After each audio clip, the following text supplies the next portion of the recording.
Clearly, the local wave speed at the shallower trailing edge is less than the local wave speed at the deeper leading edge.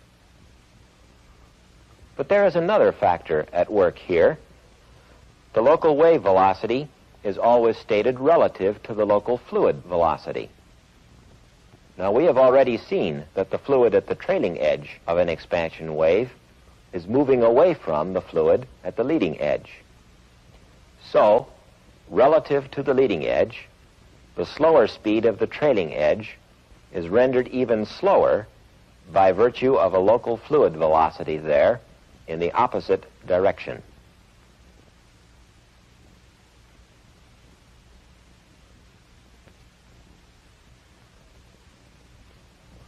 The fact that the local wave velocity increases with depth also explains why the compression wave tends to steepen.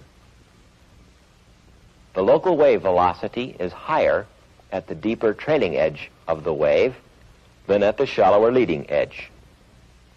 Furthermore, in compression waves, the fluid at the trailing edge is moving toward the leading edge.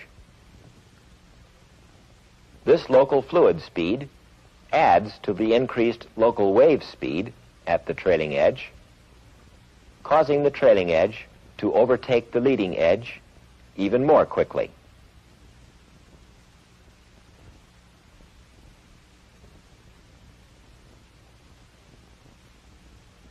Watch this wave steepen in slow motion as we follow its leading edge.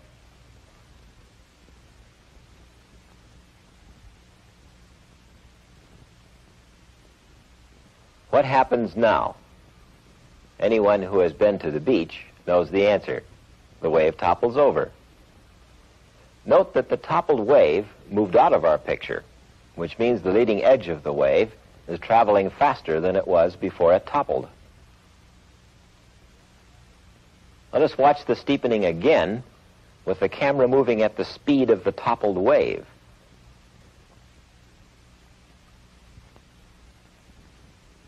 Note that the toppled wave continues in its turbulent condition and does not change its shape.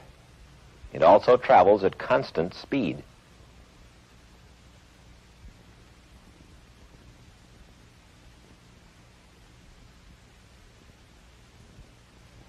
The speed of the toppled wave, which is called a positive surge wave in hydraulics, depends on both the depth ahead, h1, and the depth behind the wave, h2.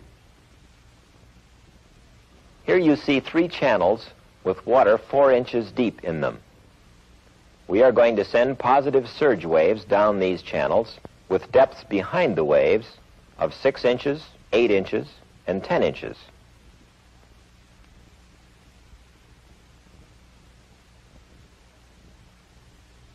The larger the depth behind the wave, the faster the wave travels.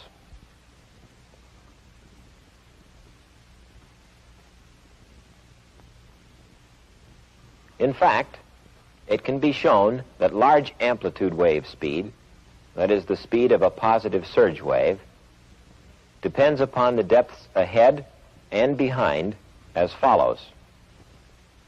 Square root of g times the average depth times the ratio of the depths.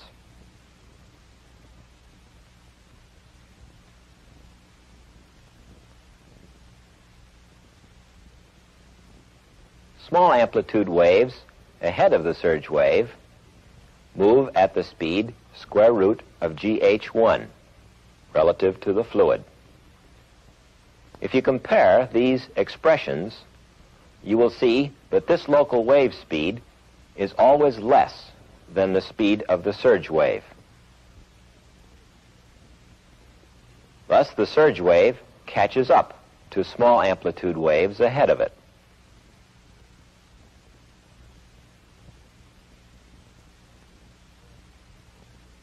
Small amplitude waves behind the surge move relative to the fluid at a speed square root of gh2. However, behind the surge wave, the fluid is moving. There is a drift speed of the fluid, u. And the drift speed plus the local wave speed is always greater than the speed of the surge wave. Thus, small amplitude waves behind the surge wave and moving in the same direction as the surge wave always catch up to it.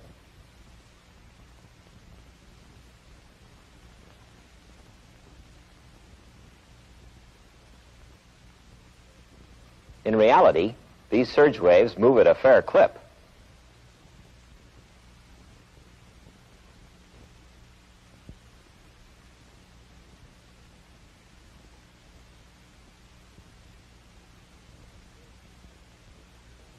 As the surge moves down the channel, there is zero velocity ahead of it and a drift velocity behind it. By moving the camera, we have superimposed on the motion a velocity equal and opposite to the speed of the surge wave. In this reference frame, the fluid ahead appears to be moving into the wave front. The wave appears stationary, and the fluid behind has a net velocity in the opposite direction to the drift speed. We say the flow is steady in this reference frame. We can produce exactly this situation in a flume. This is a stationary wave called a hydraulic jump. The structure of this turbulent wave is very complicated and difficult to analyze.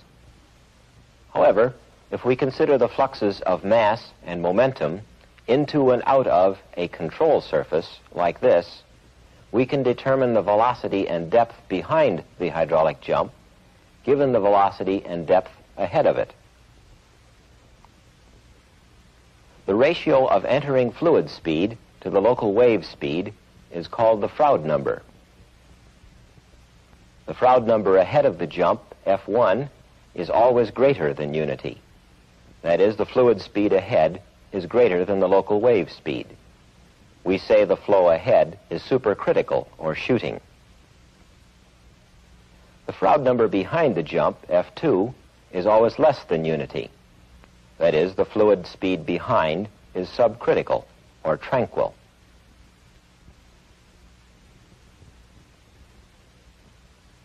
We can easily show this in the flume. A disturbance behind the jump catches up with the jump. A disturbance ahead of the jump is washed downstream into the jump.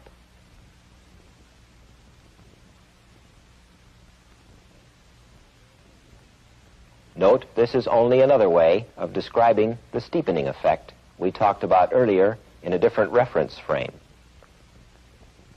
Small amplitude waves behind a positive surge wave catch up to it.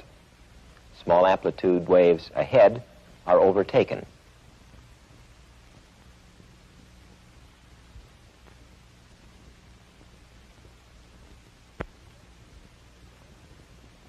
Energy is being dissipated in the turbulence and foaming in this jump. The pitot tube measures the total head, the sum of the potential and kinetic energy. Notice how the total head drops as we move through the jump. Mechanical energy is being converted into internal energy.